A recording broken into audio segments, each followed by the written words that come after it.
Hello, and welcome back to my channel, Le Petit Plat de Tati. Today we're gonna make what we call back in Cameroon Poulet DG, which is basically chicken mixed with fried plantain and vegetables.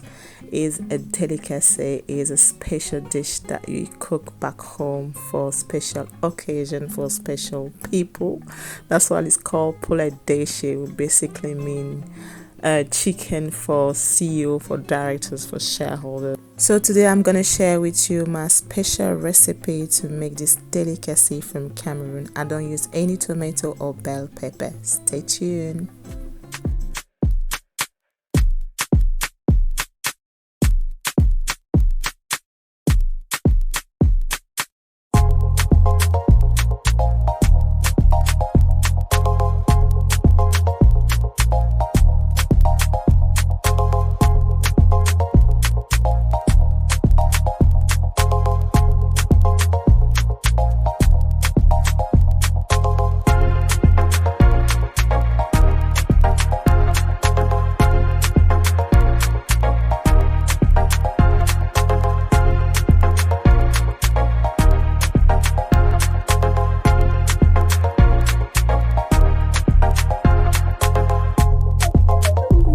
La fille est courte. Ne la traversons pas. Vivons là. Hello everyone and welcome back to my channel. Today I'm going to share with you a special recipe from Cameroon. It's called Poulet DG, which basically means chicken CO. They used to say that is the food that they used to cook for special guests, for CEO, directors, and shareholders, for people that are really important. So I found this clip. I think it's the first video that I actually filmed with my camera back 2 years ago. I found it on my Google photo, and I was like, wow. I remember it was the first video that I filmed. I didn't really know how to set up the camera, how to use the lighting and all that. So the video is a little bit blurry, but the content is really good. So I decided that I'm still going to share with you because that recipe was a bomb. So basically I'm going to make poulet DG, which is chicken mixed with plantain and vegetables. I'm going to put all that together, and the tips and the difference here is that I'm not using tomato at all. If you're from Cameroon, you know that back home we use a lot of tomato to make that dish. But because I'm not really a fan of tomato, I don't really like the sweetness and the sourness of the tomato, I do my poulet DG without tomato, without bell pepper. So I'm going to share that video with you guys. I hope you're going to like it. And if you do, don't forget to give me a thumbs up, to share with all your friends and family, and obviously to subscribe to my channel. I'm doing this intro from my car. It's Thursday. I took the kid for swimming, and I've got a little one over here. Absolutely naked. She's sleeping. So I have to rush. I have to take her out of the car seat and go quickly to the swimming, because the swimming lesson is about to start in the next 3 minutes, and if I miss it, I'm gonna be in trouble with the girls. So hope you enjoyed the video. You take care of yourself. Bisous. For that, all you will need is just some chicken. I'm using some chicken wings. You're gonna need some obviously some plantain as well. They need to be medium ripe, not too much, not too less. You're gonna need some mixed vegetable as well. I'm using here carrots, mixed pepper, and green beans. I prep my vegetable beforehand. If you follow me on my page, I'll show you how I did this. You're gonna need some fresh onion as well. On the top of that, you will need some caramelized onion. Tastes very nice in the foods. You're gonna need some kind of green mixture. So basically, this is my own ginger, garlic, and some mixed herbs that I do beforehand during my meal prep every Saturday. For the spice, I'm gonna use some Cameroonian mix spice. My mother does it for me. And it just, wow. I'm telling you, I think I need to sell some of it now. Some white pepper as well, some curry powder, and some cucumber. And also, I'll need some dark soy sauce. Yes, dark soy sauce, some all-purpose jumbo, some Maggi cube, just one, don't use it that much, and some salt. Like you see, there's no tomato anywhere, there's no red pepper anywhere. I don't use any of that. And let me tell you, my Poulet DG tastes much, much better. The color is vibrant, brilliant because of the cucumber and the curry powder. So if you want to know how I do it, I'll leave you with the image, and I hope you enjoy it. Thank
you.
Now it's time to serve. See how my Poulet DG look like. Look at that beautiful vibrant color. This tasted so nice. And it's my kids' favorite, one of them. I think all my food are my kid favorite. Apparently I'm a good cook. So I really enjoyed this, and right now all I wanted to do is just to try a little bit of that chicken, and it was just moisture. Really had fun. Beautiful. There you go, guys. We reached the end of the video. I hope you like my Poulet DG recipe. If you try it, don't forget to tag me on my Instagram page, LePetitPlatTati. Also, the spice that I use to prepare these dishes is available to purchase from my Etsy shop, link down below. If you reached the end of the video, that means you really enjoyed it. So don't forget to subscribe, to give me a thumbs up, to turn on the notification bell, to share the video, and I will see you next Sunday. Bisous. Bye. Mwah.